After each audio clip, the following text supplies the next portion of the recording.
Assalamualaikum warahmatullahi wabarakatuh. Bismillahirrahmanirrahim. Alhamdulillahirabbil alamin. Wassalatu wassalamu ala khatamil anbiya'i wal mursalin sayyidina wa maulana Muhammadin wa ala alihi wa sahbihi ajma'in, amma ba'du. Para pemirsa Nahnu TV rahimakumullah, mewakili pengurus wilayah Nahdlatul Ulama Daerah Istimewa Yogyakarta mengucapkan Dirgahayu Hari Ulang Tahun Kemerdekaan Republik Indonesia yang ke-80. Mudah-mudahan peringatan Hari Raya Kemerdekaan ini dapat semakin menyadarkan kepada kita bahwa kita telah berada di tengah-tengah suasana yang memerlukan perhatian dari kita semua secara lebih serius lagi. Sebagaimana kita ketahui bahwa perjalanan panjang yang sudah mencapai 80 tahun ini, memang para pemimpin sudah berusaha untuk mengajak kita rakyat Indonesia melakukan banyak hal demi kemajuan dan kesejahteraan. Akan tetapi sampai hari ini kesejahteraan sosial dan juga keadilan sosial memang belum dapat dirasakan secara maksimal. Kita harus masih berjuang terus untuk meraih kesejahteraan sosial tersebut di samping keadilan sosial. Para pemirsa Nahnu TV rahimakumullah, bahwa pada era sekarang ini kita berada pada era disrupsi sosial, yakni terjadinya perubahan yang sangat substantif dalam berbagai kehidupan di tengah-tengah masyarakat kita. Dampaknya yang harus kita antisipasi, karena disrupsi sosial ini banyak yang disebabkan oleh terjadinya revolusi IT atau revolusi teknologi di bidang informasi. Maka tidak heran kalau sekarang kemudian muncul dampak-dampak negatif seperti judi online, kemudian promosi-promosi makanan haram, promosi tempat-tempat wisata haram, promosi obat-obat terlarang, dan sebagainya. Bahkan sekarang ini yang paling akhir adalah gencarnya kembali promosi minuman keras yang beberapa waktu yang lalu untuk daerah istimewa Yogyakarta kita telah mengajukan keberatan kepada pihak-pihak terkait, khususnya kepada pemerintah dan kepada kepolisian. Namun sekarang promosi ini muncul lagi, gencar lagi, sehingga kita merasa ditantang lagi untuk bagaimana melakukan kajian kritis, kemudian mengcounter hal-hal tersebut mungkin dengan berbagai aksi yang nanti kita pikirkan bersama. Para pemirsa TV rahimakumullah, generasi muda harus kita amankan, generasi muda harus kita kawal untuk menjadi generasi muda yang berkualitas. Kita telah mencanangkan pada tahun 2045 Indonesia ini sudah dicanangkan akan meraih pada predikat apa yang disebut dengan Indonesia Emas. Ini tentu membutuhkan kerja keras.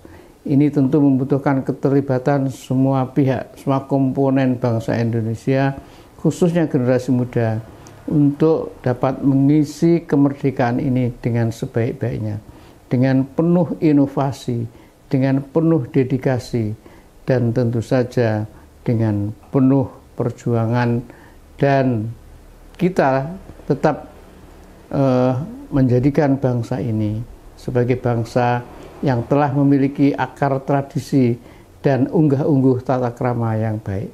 Karena itu ke depan kita tidak hanya membutuhkan kemampuan atau kapasitas dari generasi muda, keterampilan dari generasi muda, tapi kita juga membutuhkan akhlakul karimah. Nah, akhlakul karimah ini sangat penting karena kita tidak ingin generasi muda kita karena pengaruh berbagai revolusi IT kemudian menjadikan mereka memiliki budaya permisif.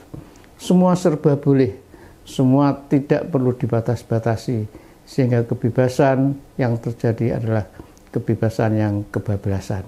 Nah, ini kita tidak ingin seperti itu. Indonesia ke depan ya, melalui peringatan kemerdekaan ini harus menjadi Indonesia yang berkualitas. Indonesia yang akan mengantarkan putra-putrinya menjadi generasi yang berkualitas, generasi yang terampil, generasi yang pintar, cerdas, tetapi tetap generasi yang memiliki akhlakul karimah. Inilah sebaiknya yang harus kita renungkan ya, pada saat kita memperingati hari ulang tahun kemerdekaan pada tahun ini, mengingat tantangan sudah ada di depan mata. Dan itu sangat masif kalau kita coba mencermati apa yang terjadi akhir-akhir ini di tengah-tengah generasi muda kita. Sungguh sangat memprihatinkan.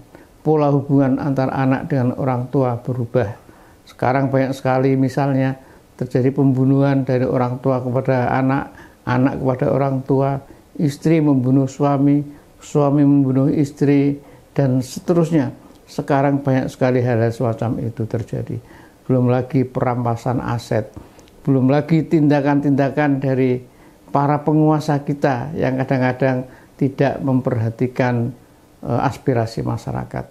Kejadian akhir-akhir ini seperti apa yang bisa kita saksikan melalui TV, ya, melalui medsos, rakyat Pati misalnya melakukan unjuk rasa sedemikian kuat karena menentang kebijakan dari bupati yang dianggap tidak aspiratif dan memberatkan masyarakat.